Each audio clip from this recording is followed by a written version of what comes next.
கோவில்ல இவங்களுக்கு 3000 ரூபா கொடுக்கறதுக்கே ஒரு ரேஷன் கடையில் கொடுக்குற மாதிரி அளந்து பார்த்து கொடுக்குறவங்க நிறைய பைசா மீதி இருக்கும். இங்க சம்பளம் கொடுக்க முடியாது. ஏன்னா அதுக்கு ஒரு காரணம் இருக்கு.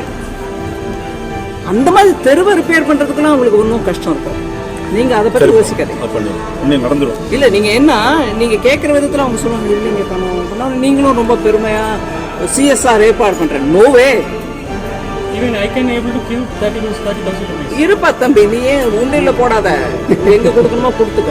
இவங்க கிட்ட இருக்கிற பணத்தை வச்சு சரி கட்டிக்க.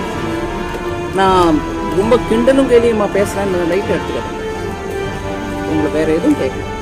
பெருமாள் ஊர்வலம் வரக்கூடிய அந்த பாதையை சரி பண்ணி கொடுக்கணும்னு அவங்களே கேட்குறாங்க. இவங்களும் அதே தான் சொல்றாங்க, அதே பாதை தான். நீங்களும் நல்லா புரிஞ்சுக்கிட்டு பார்த்துக்கிறேன். ஃபாலோ பண்ணி